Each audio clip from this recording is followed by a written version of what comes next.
अभी आप सुन रहे हैं धर्मेंद्र निर्मलिया को। हेलो हेलो के बजे छी जितेंद्र राजा मां गायत्री रिकॉर्डिंग स्टूडियो।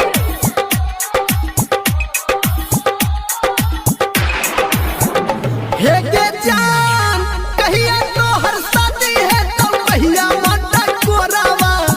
कहिया तुझे वही ससुरावा गे जान कहिया तुझे वही ससुरावा गे जान कहिया तुझे वही ससुरावा गे जान कहिया तो हर शादी है तो कहिया माता कोरावा कहिया तुझे वही ससुरावा गे जान। हेरे जान परसों हमर शादी छियै कल मट कोरबा तरसू हम जेबै ससुरारवा रे जान तरसू हम जेबै ससुरारवा रे जान तरसू हम जेबै ससुरारवा रे जान परसू हमर शादी छियै कल मट कोरबा तरसू हम जेबै ससुरारवा रे जान। अभी आप सुन रहे हैं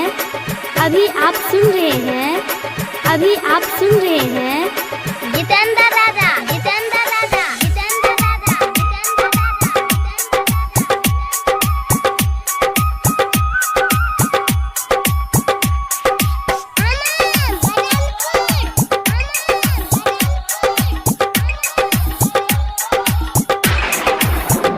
हे के जान कौन रंग सारी रहतो कौन रंग में हाथी कौन रंग रहतो से नूरावा गे जान कौन रंग रहतो से नूरावा गे जान कौन रंग रहतो से नूरावा गे जान कौन रंग सारी रहतो कौन रंग में हाथी कौन रंग रहतो से नूरावा गे जान। हेरे जान पियर रंग के साड़ी रहते लाले रंग मेहंदी लाले रंग रहते सिंदूर वारे जान लाले रंग रहते सिंदूर वारे जान लाले रंग रहते सिंदूर वारे जान पियर रंग के साड़ी है लाले रंग मेहंदी लाले रंग रहते सिंदूर वारे जान। अभी आप सुन रहे हैं सावरिया म्यूजिक।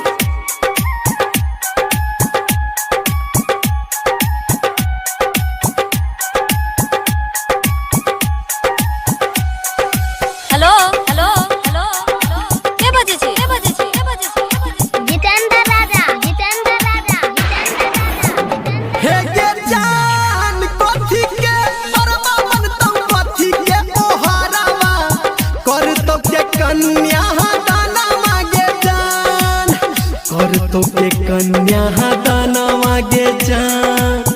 करतो के कन्या दाना मांगे जान आ कथी के परवा बनतौ कथी के पोहरावा के करतो तोहर कन्या दाना मांगे जान। हेरे जान बास के मरवा बनते पियर रंग ओहरबा बाबूजी करते कन्या दान वारे जान बाबूजी करते कन्या दान वारे जान बाबूजी करते कन्या दान वारे जान बास के मरवा बनते पियर रंग ओहरबा बाबूजी करते कन्या दान वारे जान। अभी आप सुन रहे हैं धर्मेंद्र निर्मलिया को।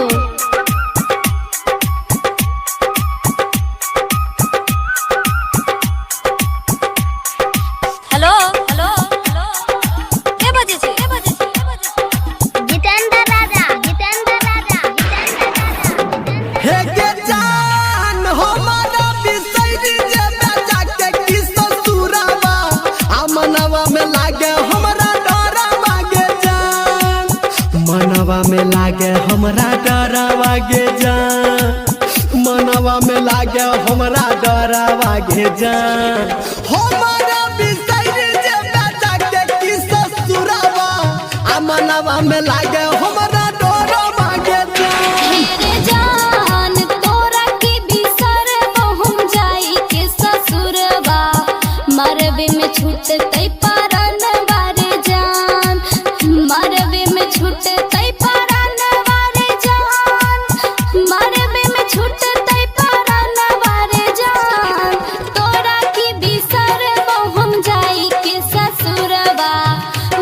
देवे में छूटे तई परना बारे जान। हे के जान कहिया तोहर शादी है तो कहिया माता कोरावा आ कहिया तुझे बही सतुरा बागे जान आ कहिया तुझे बही सतुरा बागे जान तरसु हम जई बौसा सुरवारे जान। आ नहीं जो छोड़ी के सतुरा बागे जान 8248572176